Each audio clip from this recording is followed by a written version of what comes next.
Believe in science, and I believe that knowledge is power, and the more we know, the more we take control of our lives, the happier we feel. This tip is what helped me overcome not only seasonal depression but also regular. In today's video, we're going to discuss seasonal depression. How can you overcome it? What worked for me? And I'll share with you 4 tips to survive this cold winter with no depression. Stay tuned.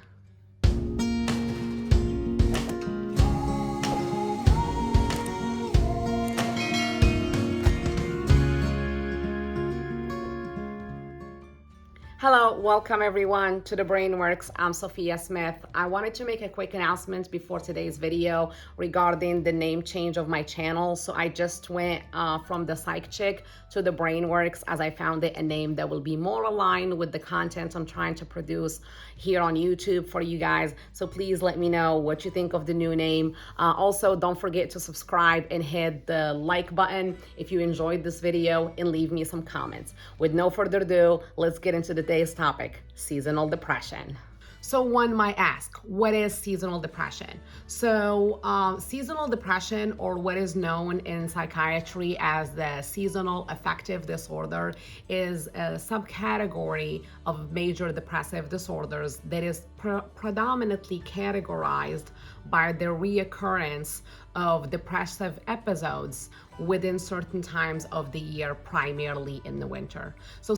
So for many people, including myself, that struggle with seasonal depression, usually you don't feel like yourself, you feel sad, and these mood changes starts to occur at the end of fall, beginning of winter, or what's called the winter blues, and usually subside and by the beginning of spring all the way to summer. And it's a reoccurrence of it that happens every year is what sometimes makes it a burden, where people don't look forward to that time of the year because they're expecting to feel the same as they felt last year. Some of the symptoms, and I'm pretty sure a lot of you guys experience it as well, because I go through these problems myself, is oversleeping. You feel like you're just overly exhausted. You're overeating, mainly carbohydrates. That's highly associated with seasonal depression.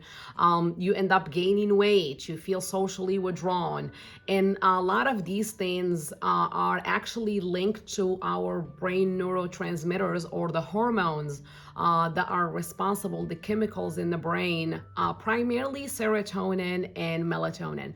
So these 2 hormones, the way they regulate the brain is they are responsible for our mood, how we feel. It's like, serotonin is your happy hormone. So a lot of research indicates that the lack of the sunlight affects the regulation of serotonin, which makes people have less levels floating naturally of serotonin in their brain, which therefore in the winter causes the decrease of it, and it constantly, like, the consequence of it would be feeling depressed, because the lot of the theory or the hypothesis behind depression is goes hand in hand with serotonin. The other part is melatonin. That's another hormone. I know a lot of you guys, including myself, we take it over the counter for sleep, but it's a hormone that regulates the normal sleep-wake cycle. So the overproduction of melatonin in a compensation of the decreased levels of serotonin go both hand in hand during the winter, due to the changes around us. Those are what affect our daily normal rhythms of sleep, and these where all these symptoms comes from. So another part that could happen to people is vitamin D deficiency. So vitamin D deficiency, or vitamin D in general, is associated with the sunlight. There's a lot of food that contains vitamin D, but the greatest way to have sun exposure as a form of production of vitamin D. And there's a lot of association that the less daylight in the winter leads to vitamin D deficiency, which also contributes in the serotonin activity in our brain, end up causing us to be depressed. So I know this is a lot, and I've I myself struggled with, because I wanted to understand why I was feeling that way, why I didn't feel like myself, why I was excited in the summer and pretty much feeling down, not wanting to get out of my bed in the wintertime, you know? So for that reason, I'm bringing you guys 4 tips that have helped me, and they are scientifically proven to improve your depression in the winter. So the first one I'm gonna go over, it's light therapy. So light therapy is pretty much this. This little bulb does not really leave my sight during the winter. I leave it with me on my desk. When I used to have an office before at work, I used to take it with me. So light therapy, just to give you guys a little bit of research, is considered the first clinical standard of treatment for seasonal depression, or SAD, as we call it short. Like for example, this one that I got this one off Amazon, and I will try to put the link below of what I got it. I'm not sponsored, but I know that it helped me. So far, based on research, we know that light can affect the circadian rhythm and the seasonal shift on animals, so which been proven to be to have efficacy on humans as well. And not only it is great in proven in its efficacy to help with seasonal depression, it shows that over 80% of people that went through these studies have tolerated it well. Like, it's primarily accepted, it does not cause a lot of disturbance or side effect, and it helps people who are, for example, have shift changes with sleep, like you work at nighttime and you can't sleep disturbances, even people with dementia and other ones who are primarily associated with seasonal depression. So a lot of the research that I have encountered when I was trying to find actual data to support me buying this, you know, I don't just want to buy a light bulb and is it even gonna work? But I found that a lot of studies have shown that it has strong efficacy as early as 1 week. So to use it for 20 to 30 minute exposure, or you can just keep it around your house throughout the day or at night, however that works for you. And it shows in other studies that sometimes it could take 3 to 4 weeks to show improvement. However, it is the first line of treatment when it comes to seasonal depression, for, you know, not using medications, you know, because you can always do that, and I will get to that later on in the video. The other thing, or the tip number 2 that have helped me, is physical activity. So any form of exercise, and I like to highlight that because physical activity does not have to be intense, does not have to be specifically like in the gym at all time. However, the relationship between exercise and improved physical and psychological health have been proven by so many studies.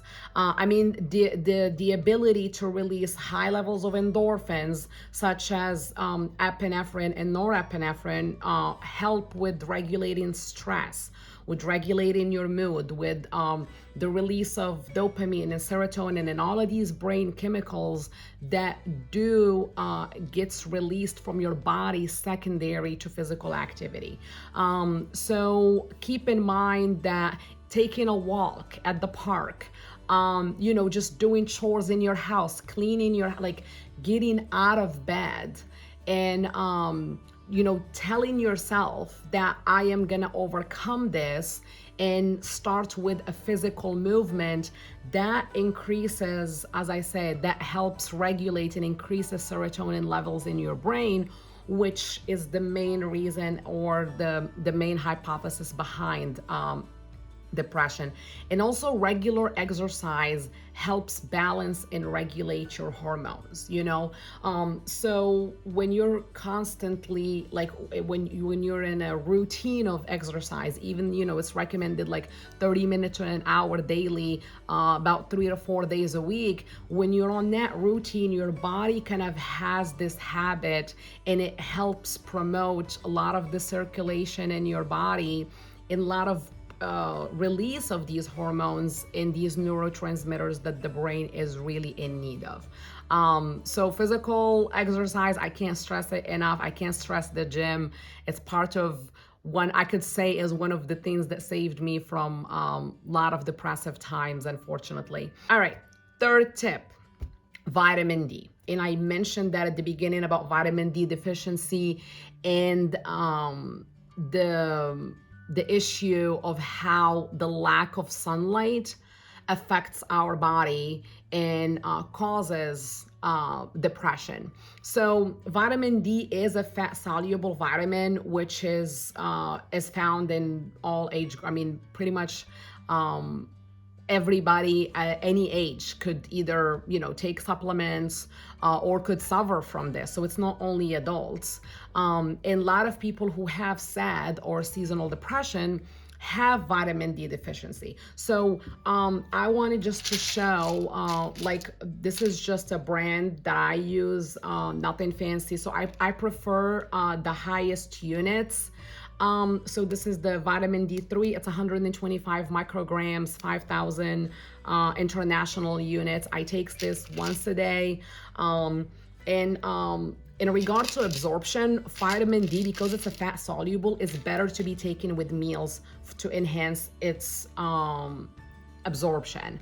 You can take it with food. I also like to recommend taking magnesium, because magnesium and vitamin D kind of work hand in hand in certain channels in magnesium, zinc, and vitamin K. You don't have to take vitamin K because vitamin K can be very eating spinach is what I tell people. Anything with green, as long as you're not on any form of blood thinners or any contraindication. So when it comes to your supplements, if you're unsure or you have any medical condition, I would consult with your physician prior to taking anything. But vitamin D and magnesium and zinc, they all kind of contributes to the absorption of vitamin D. Also food. So let's not forget, because supplements are good to take. However, food are more important to consume because that's the body's natural way of absorbing nutrients. Some food that are very high on vitamin D, like salmon, tuna fish, a lot of seafood. So seafood are very outside, because I know we're always, when we talk about vitamin D, sometimes people refer to like dairies, but not all the time. So salmon in general, or seafood, salmon, sardines, mainly fish, are very high in vitamin D content. And also, as I said, try to make sure when you take these, take them with food, because it's a fat soluble. It needs other nutrients in order for your guts to take it. And I will drop I bought this from Walmart. It's better to take non-GMO. I think this is non-GMO. I'm not sure, but it just in case if you guys were wondering. All right, the fourth tip. So the fourth tip is where we have to do a little bit of work, okay? And I'm not saying that other things don't require work, but when I mean by work, it requires us to sit with ourselves and decide that we are going to take control over our depression. We are going to take, especially because this is a reoccurring thing. And I will have to say, this was the one tip that helped me overcome depression. In general, this tip is what helped me overcome not only seasonal depression, but also regular major depressive. I suffered also from postpartum depression. So depression has a lot of its form. However, this last tip is the reason why I felt depression we went in a battle between me and how I felt. And that's pretty much sticking to your plan. Is making a plan and sticking to it. It's like making a schedule. It's almost like if you sign up for hours at work, you can't just call out. So you have to do the same thing with yourself. You have to set yourself for a plan, and you have to tell yourself that you're going to stick to it. It is actually proven, for as far as seasonal depression, it is proven that sticking to a schedule, specifically because of waking up, because you choose the same hours, so pretty much you have a bedtime routine as well as a morning routine, and then you stick to it. So you get the exact same amount of hours of sleep at night, and then you increase your exposure with the sun and everything else that we talked about. But the main important thing is for you to make a plan, to say Monday through Friday, and even that it could be like difficult with work and everything, but also at least you have a plan to fall on. Because if you don't make a plan to take control of your mental health, it's very sometimes hard to do it. It's like you just get on your car and start driving and have no direction. So making that direction, however it works for you, like saying this week, I am going to, stick to waking up at 7 o'clock in the morning. First thing I'm gonna do, I'm not even gonna check social media. I'm gonna get up, I'm gonna wash my face, I'm gonna do my morning routine, which brightens your day, washing your face, doing your makeup, shaving if you're a male, just doing your morning routine, and then the same thing before you go to sleep. It's been found that social media or using your phone at night is a huge distraction, and it increases your risk for insomnia. So you will tell yourself, I'm gonna put this away, I'm gonna use relaxation music to go to sleep. And if you stick to this schedule, it will improve, because there is a prediction in your brain that your brain is expecting certain things to happen, and you kind of feed it slowly to train your brain to not be overwhelmed by the changes around the season. Because as I said, this is the core of seasonal depression, but this is also the core of depression overall. So sticking to a schedule, I felt, in making a plan and sticking to my plan, and also telling other people no if you can't do certain things, I found that it was the biggest tip that helped me, at least in those early stages. And you guys can tell, and I'm pretty sure a lot of you have experienced the same things I have experienced, is that some days I struggle getting out of bed. I can't. I just feel like I have no desire, no motivation, no, even like I just want to put the blanket back over me and stay asleep. But is the reason because I'm tired or because I'm depressed? So I had to face that deep conversation with myself and tell myself, like, no, I've made a plan. Today is Tuesday. I was gonna go for an hour to do a Zumba class, and I'm gonna get up, I'm gonna wash my face, I'm gonna eat my breakfast, because I told myself, I promised myself that I made a plan and I'm going to stick to it. Anyway, thank you guys. If you made it this far, please subscribe, leave me comments, like my videos if you enjoyed them, and leave me even messages. Like I have an Instagram. You guys can follow me on my Instagram page as well. I'm just very excited with this journey, and I know this is all brand new to me, and I'm sharing things that are both evidence-based, that I do research about. A lot of the information I don't bring you guys information that have not been researched or found proven, at least by several studies, and also that they have worked for me, because I believe in science and I believe that knowledge is power, and the more we know, the more we take control of our lives, the happier we feel. So thank you so much for staying tuned, and until the next video, stay blessed, stay happy. I love you guys. Thank you.